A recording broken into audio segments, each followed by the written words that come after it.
Hello，大家好，我是龙的明明。今天是高考的第一天，首先祝莘莘学子高考顺利，金榜题名，将来为国家做出一定的贡献。好了，话题我们不说了啊，这个反正今天是高考了，跟大家聊一聊了。然后我跟大家说一下，就是说我们做维修的一定要做好安全带，特别是高空，这一点一定要牢记心中，好，一定要牢记心中。就像我昨天一样，我昨天的时候就是还有一个膨胀螺丝拆外机的时候嘛，还有一个膨胀螺丝突然之间断裂，我人跟机子一起下去，还好我有安全绳，没什么事，只是擦破了一点皮。啊，这一点大家一定要注意的，就是我们一定要系好安全带。然后就是说，昨天跟我同学还去装了2台空调，看看我们是不是很业余呀？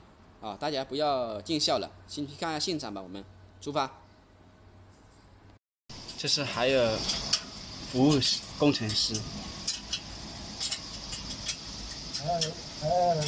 技术总监过来装空调了，没办法了。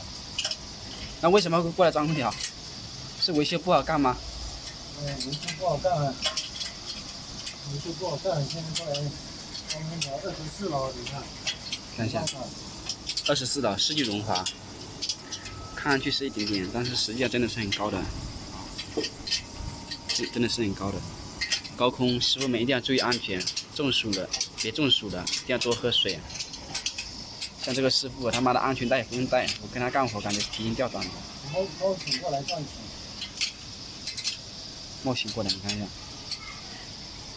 我建议大家还是要带安全带的。准备出击了啊！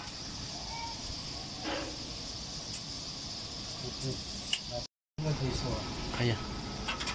现在在锁这机子啊，地脚螺丝叫做。啊，这格力新出的2个角的距离是51，以前是最早是多少的？54。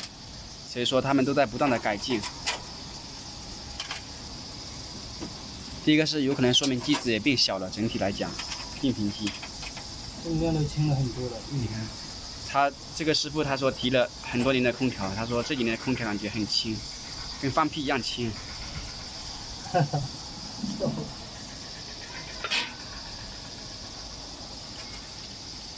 再拿一根。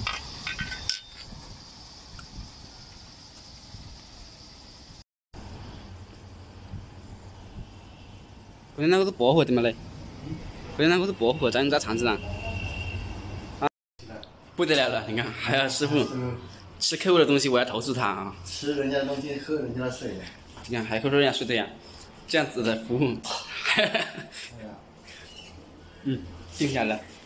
我告诉还有集团。啊，大家不要学我们，因为那客户是我们很熟悉的客户，也很好讲话，跟老朋友一样，所以说我们比较随便了。不要误以为我们是做厂家的单子，如果厂家做厂家的，哪里敢这么随便呢？一定要很严肃的。然后再跟大家强调一下，就是安全绳一定要带就是了啊，这个是第2重保障。我们不要仅靠运气赚钱，这是我一直强调的。不要仅靠运气赚钱，运气是会用完的。好了，今天的视频就分享到这边，拜拜。